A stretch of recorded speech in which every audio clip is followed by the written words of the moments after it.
Video के इस भाग में हम 1998 में प्रकाशित अमेरिकी लेखक रॉबर्ट ग्रीन की एक पुस्तक द 48 लॉज ऑफ पावर अर्थात शक्ति के 48 नियम के नियमों में से नियम 6 हर कीमत पर सबका ध्यान आकर्षित करें के बारे में जानकारी दे रहे हैं। इस नियम अंतर्गत लेखक के विचार यह है कि हर चीज का मूल्यांकन दिखने के आधार पर किया जाता है। जो नजर नहीं आता है उसका कोई मूल्य ही नहीं होता है। इसलिए भीड़ का हिस्सा न बने और गुमनामी में दफन होकर न रहें। सबसे अलग हटकर दिखें। हर कीमत पर लोगों की नजरों में रहें। नीरस और भीरू जनता से ज्यादा महान, ज्यादा दिलचस्प और ज्यादा रहस्यमय दिखकर ऐसा चुंबक बन जाए जो सबका ध्यान अपनी तरफ खींचे। शक्ति की कुंजी।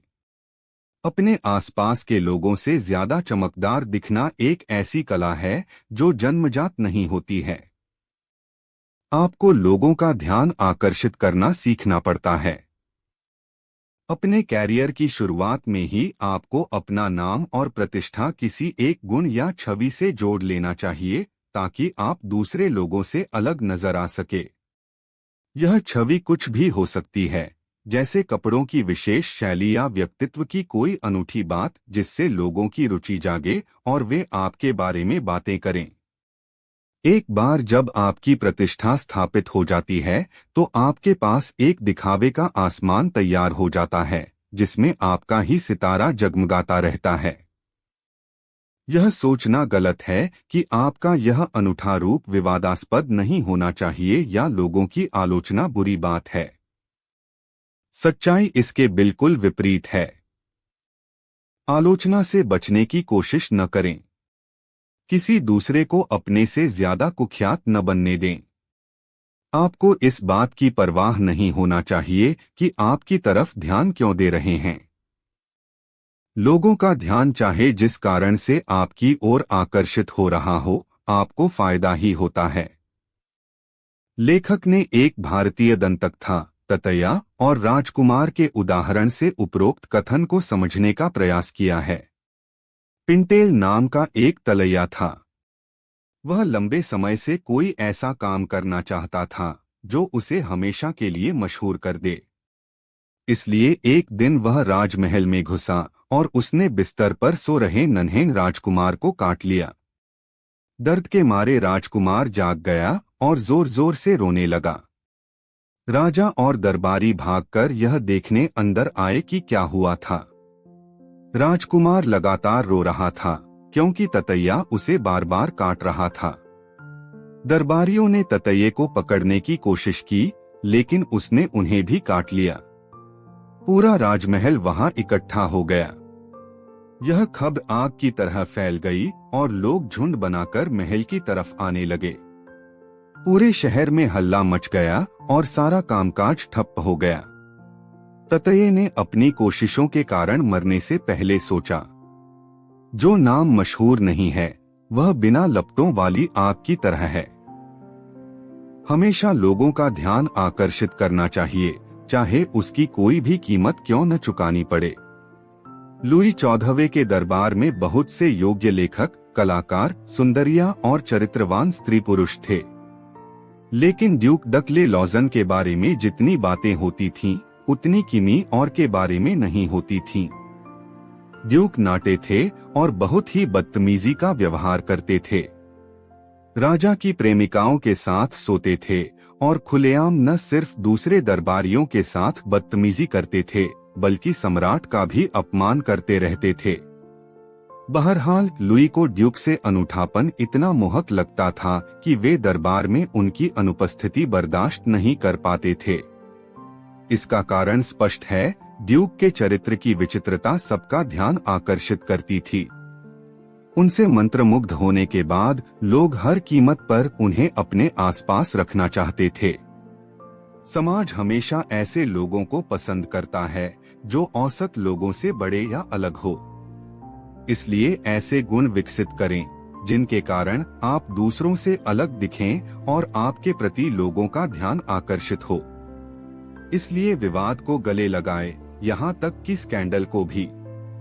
लोग आपको नजरअंदाज करें, इससे तो बेहतर है कि वे आपकी आलोचना करें। कम से कम आप चर्चा में तो रहेंगे। सवाल यह है कि अगर आप किसी छोटे पद पर हैं, जहां आपके पास दूसरों का ध्यान आकर्षित करने के बहुत कम अवसर हैं, तब क्या करें? इस स्थिति में कारगर तरीका यह है कि अपने आसपास के सबसे मशहूर और शक्तिशाली व्यक्ति पर हमला कर दें। जब 16वीं सदी का युवा रोमन दास पिएत्रो अरेटिनो कवि के रूप में मशहूर होना चाहता था, तो उसने पालतू हाथी के प्रति पोप के प्रेम का मखौल उड़ाते हुए कई व्यंग्य कविताएं लिखीं। इस हमले से अरेटिनो तत्काल लोगों की नजरों में चढ़ गया। किसी ऊंचे पद पर बैठे व्यक्ति की आलोचना करने का भी यही प्रभाव होता है। बहरहाल इतना याद रखें कि जनता का ध्यान आकर्षित होने के बाद इस रणनीति का प्रयोग कभी कभार ही करें, क्योंकि बार बार ऐसा करने पर लोग इसे गंभीरता से नहीं लेंगे। पिएत्रो अरेटिनो का कथन है कि जब मेरी आलोचना होती है, तब भी मैं मशहूर तो होता ही हूँ। एक बार लोगों की नजरों में चढ़ने के बाद आपको उनका ध्यान आकर्षित करने के नए नए तरीके खोजने चाहिए। अगर आप ऐसा नहीं करेंगे तो लोग बाग आपसे ऊब जाएंगे, आपकी तरफ ज्यादा ध्यान नहीं देंगे और किसी नए सितारे की तरफ आकर्षित हो जाएंगे।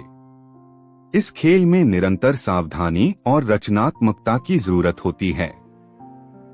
पाब्लो पिकासो ने खुद को कभी पृष्ठभूमि में गुम नहीं होने दिया। वे हमेशा जानबूझकर जनता के सामने पेंटिंग्स की एक नई श्रृंखला रख देते थे, जो सबकी अपेक्षाओं के विपरीत होती थी। वे यह मानते थे कि लोग उनकी पेंटिंग की शैली से ज्यादा परिचित हों, इससे पहले ही कुछ बुरी और विचलित करने वाली पेंटिंग्स बनाकर उन्हें हैरान कर देना चाहिए।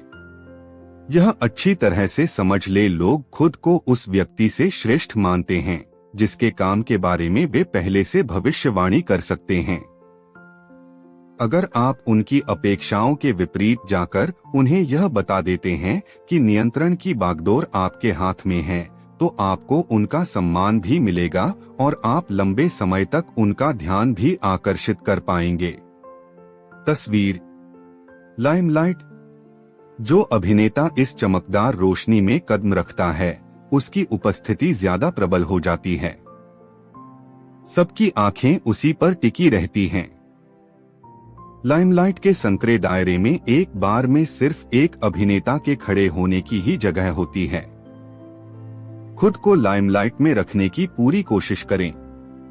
अपने कार्यों को बहुत बड़ा, दिलचस्प और विवादास्पद बनाएं, ताकि रोशनी हमेशा आप पर ही रहे और बाकी सब अभिनेता अंधेरे में रहें। विशेषज्ञ बाल्तेसर ग्रेशियन की राय, स्वयं को प्रदर्शित करें और सबकी नजरों के सामने रहें।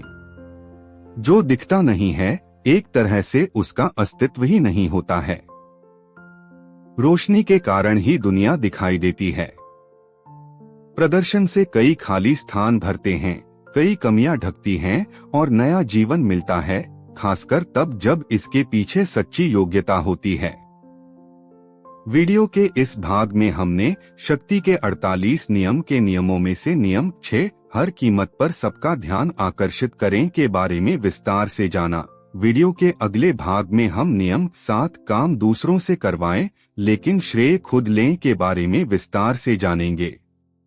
अगर आपको इस वीडियो में दी गई जानकारी और मेरा प्रयास अच्छा लगा हो तो चैनल को सब्सक्राइब और लाइक करें और बेल आइकन को भी दबाएं, जिससे मेरे आने वाले अगले वीडियोज की जानकारी आपको मिल सके। धन्यवाद।